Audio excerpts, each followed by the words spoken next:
So what's up guys, I'm Pratik Rai. So today's topic is how to ride a motorcycle. और आप लोग को एक बात बताना चाहूँगा कि जब मैंने बाइक राइड करना सीखा था तो पल्सर 150 से सीखा था। और भाई लोग अपनी किस्मत तो देखो, आप सीख रहे हैं RR 310 से। क्या बात है। तो आज की इस वीडियो में हम जानेंगे क्या कुछ आपको ध्यान में रखना होता है बाइक राइड सीखते समय, और साथ ही साथ हम जानेंगे कि कैसे आप जल्द से जल्द बाइक राइड सीख सकते हैं, क्या कुछ टेक्निक है।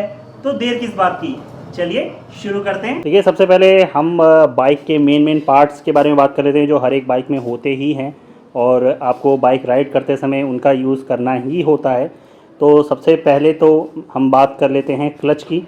जो इस साइड है, लेफ़्ट हैंड में आपके रहता है क्लच, और सीधा आप नीचे की तरफ आएंगे तो यहाँ आपको गियर्स मिलते हैं जो कि लेफ़्ट लेग्स में ही आपको मिलते हैं, यानी कि लेफ़्ट साइड में आपको क्लच दबाना होता है और लेफ़्ट साइड में ही उस टाइम पे आपको गियर चेंज करने होते हैं। जिस हिसाब से आपकी स्पीड हो उसी हिसाब से आप अपने गियर्स को शिफ्ट करते हैं, और उससे पहले आप क्लच को दबा के रखते हैं तो ही आप गियर शिफ्ट करते हैं। तो ये ज़्यादा ज़रूरी है।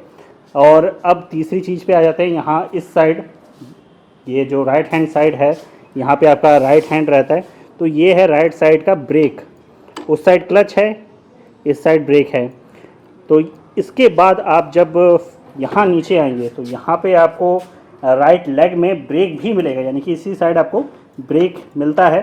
तो एक सिंपल सा फंडा है कि आप लेफ़्ट साइड क्लच और लेफ़्ट साइड गियर आपको जब स्पीड मैनेज करनी हो, शिफ्ट करनी हो, तो उस हिसाब से आप उसे यूज़ कर सकते हैं। और जब आप अपनी बाइक को रोकना चाहते हैं तो ब्रेक, जो हैंड ब्रेक है वो ये समझ लीजिए, और उसके बाद लेग ब्रेक है वो ये समझ लीजिए, यानी कि नीचे की तरफ आपको ये ब्रेक मिलता है जो कि पीछे के टायर के लिए रहता है, और ये आगे के टायर के लिए ब्रेक आपको मिलता है।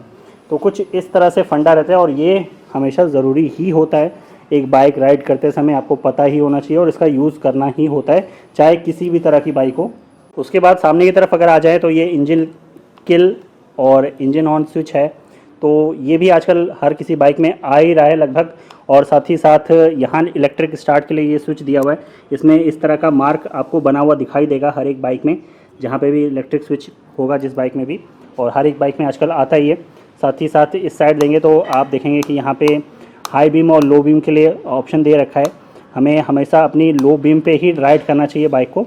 और इसके बाद नीचे आएंगे तो आप इंडिकेटर्स देखेंगे, टर्न इंडिकेटर्स। आपको अगर लेफ़्ट में टर्न होना है तो लेफ़्ट को टर्न दबा देंगे आप, लेफ़्ट जो लाइट है वो ब्लिंक होने लगेगी, जैसा कि मैं आपको दिखाता हूँ। ये है इंडिकेटर्स के लिए जो ऑप्शन है। अभी आप देख रहे हैं कि यहाँ पे मैंने राइट के लिए दबा दिया तो ये ग्रीन कलर में जो लाइट है ये ब्लिंक होने लगी है। अब मैं इसको जब यहाँ शिफ्ट करूँगा तो आप देख रहे हैं कि यहाँ पर ये लेफ़्ट साइड में शिफ्ट हो गई है। तो इसकी वजह से क्या होगा कि अगर आप टर्न करने जा रहे हैं अपनी बाइक को, तो उससे पहले ही पीछे से आने वाली या आगे वाली गाड़ी को पता चल जाएगा, इंडिकेट हो जाएगा कि आप उस साइड टर्न करने वाले, और वो आपको जगह दे देगी और आपसे बच के वो चलेगी उस साइड, मतलब वो टर्न नहीं होगी, आपके रास्ते में नहीं आएगी। तो इस वजह से हमें इंडिकेटर्स पहले ही ऑन करने होते हैं। जब भी आप ब्रेक्स का यूज़ करते हैं तो इस समय पीछे की ये लाइट जो है ये ग्लो हो जाती है, यानी कि जल जाती है, तो पता चल जाता है पीछे से आने वाले को कि आपने ब्रेक लगा दी है। तो इस वजह से वो सेफ़ डिस्टेंस बना के रखता है आपसे। तो कुछ इस तरह से फंडा रहता है। और इसके बाद आपको मैं दिखा दूँ, नीचे जो ये है ये हॉर्न का बटन है। तो हॉर्न का बटन तो सबको पता ही होगा बचपन से, चाहे आप बाइक राइड करते हों या ना करते हों, पी तो ज़रूर ही करते होंगे। मेरे कहने का मतलब है कि आपने हॉर्न तो ज़रूर ही बाइक का बजाया ही होगा। इसके बाद last but not the least जो ऑप्शन है यहाँ आगे की तरफ आप देख रहे हैं, ये होता है, आप देखेंगे आगे की तरफ जैसे ही मैं उसे प्रेस करूँगा तो लाइट जो है काफ़ी तेज़ यहाँ पे ब्लिंक होगी।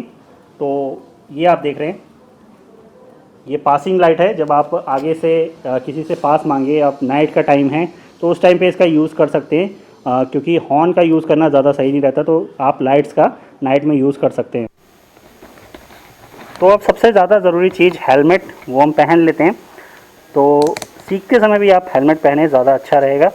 उसके बाद अब मैं बाइक पे यहाँ बैठ चुका हूँ, तो आप की जो फेसिंग रहेगी वो इसी तरीके से रहेगी। तो वही एंगल से मैं आपको दिखा रहा हूँ।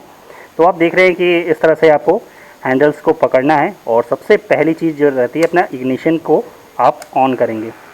ऑन करते ही आप देखेंगे कि यहाँ पे गियर में है बाइक या न्यूट्रल में है। तो यहाँ 1 लिखा हुआ है यानी कि गियर में है, और कई बाइकों में ये नहीं दिया होता ऑप्शन, तो आप यहाँ पे न्यूट्रल का ऑप्शन देखिए हमेशा। ये N जो लिखा हुआ है ग्रीन कलर से, यानी कि आपकी बाइक न्यूट्रल में है और आप रेडी हैं अब बाइक को राइड करने के लिए। तो अब सेकंड चीज़ आपको स्टार्ट करना है, चाहे आप किक स्टार्ट करें, चाहे आजकल सभी बाइकों में इलेक्ट्रिक स्टार्ट का ऑप्शन होता है। अगर ये इंजन किल ऑन का ऑप्शन होगा तो इसको आपको नीचे की तरफ करना है, आपका इंजन ऑन हो जाएगा। और अब आपको ऑन करना होगा इग्निशन। इसको दबाते ही आपने देखा इग्निशन जो है वो ऑन हो चुका है। और अब मुझे यहाँ पे क्लच पे अपने हाथ रखना है, और क्लच पे हाथ रखते ही मैं गियर शिफ्ट करूँगा नीचे की तरफ। तो आप जैसे ही देखेंगे गियर शिफ्ट किया मैंने, तो बाइक इस वजह से बंद हो गई है क्योंकि यहाँ पे जो स्टैंड है वो लगा हुआ है। तो कई बाइकों में ये भी ऑप्शन आता है कि स्टैंड अगर लगा रहेगा तो बाइक स्टार्ट नहीं होगी। काफ़ी लोगों को पता नहीं है, तो इसलिए मैं इस वीडियो में कवर कर देता हूँ इस चीज़ को। क्योंकि कुछ दिन पहले ही मैं आपको एक इंसिडेंट बताता हूँ कि R15 जो मेरे जानने वाले ख़रीद के लाए, और तुरंत उनने अपनी बाइक को रोड पे लाके स्टैंड लगाया और फिर स्टार्ट करने की कोशिश की, तो वो बाइक स्टार्ट नहीं हुई। उन्होंने सोचा कि बाइक में प्रॉब्लम आ गई, उन्हें तुरंत के तुरंत शोरूम पे कॉल किया और शोरूम वालों को बहुत बुरा भला सुनाया कि मैंने अभी भी बाइक ली है और बाइक में ये खराबी आ गई, ऐसा कैसा हो सकता है। तो उनने बताया क्या स्टैंड आपका लगा हुआ है? तो उनने बोला हाँ। बस उनने स्टैंड ऊपर किया, बस बाइक स्टार्ट हो गई। तो ये चीज़ को आप ध्यान में रखिएगा। ग्रीन लाइट यहाँ पे आ गई है, और इसके बाद अपने बाइक को स्टार्ट किया। स्टार्ट करने के बाद आपने क्लच प्रेस किया इस साइड में, लेफ्ट हैंड में, और उसके बाद आपने गियर लगाया। अब आप देख रहे हैं कि बाइक बिल्कुल भी बंद नहीं हुई है। मैं धीरे धीरे क्लच रिलीव करूँगा तो बाइक आगे बढ़ने लगेगी। ये अपने आप आगे बाइक जाने लगी है। तो कुछ इसी तरीके से आपको बाइक को राइड करना है अपनी। तो मैं आपको एक बार बाइक जब बंद है तो मैं आपको अच्छे से यहाँ पे समझा देता हूँ। ये देखा आपने न्यूट्रल है ऑप्शन, यहाँ पे न्यूट्रल का ऑप्शन आएगा। और अब मैं इलेक्ट्रिक स्टार्ट करूँगा ऑन। मैं अभी करूँगा नहीं, आपको बस बताऊँगा। तो इलेक्ट्रिक स्टार्ट करूँगा, इग्निशन ऑन हो जाएगा। इसके बाद मैं क्लच प्रेस करूँगा इस तरह से, और फुल प्रेस करके रखना है जब भी आपको प्रेस करना है। इसके बाद नीचे जो गियर है वहाँ पे आपको शिफ्ट करना है डाउन। ज़्यादातर बाइकों में अब आजकल जो इस तरह की बाइकें हैं उनमें फर्स्ट गियर नीचे की तरफ लगता है, बाकी गियर ऊपर की तरफ लगता है। तो नीचे मैंने दबा दिया, और उसके बाद यहाँ पे गियर फर्स्ट लग चुका है, और उसके बाद धीरे धीरे मैं क्लच छोड़ूंगा। तो यहाँ पे जो पूरा फंडा है वो इसी का है कि आप क्लच कितना धीरे आप रिलीव कर सकते हैं। तो धीरे धीरे रिलीव करेंगे, धीरे धीरे गाड़ी आगे जाएगी, बस आपकी गाड़ी स्टार्ट हो जाएगी। तो इसी तरीके से जो पूरा मैनेजमेंट है वो गियर का और क्लच का है। और उसके बाद जब आपको बाइक रोकनी हो तो यहाँ पे ब्रेक है, और नीचे की तरफ यहाँ पे एक ब्रेक है।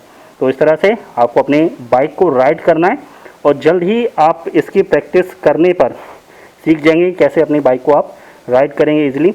जो पूरा फंडा है मेन वो यही है, आपको अपने क्लच को यूज़ करना सीखना है अच्छे तरीके से।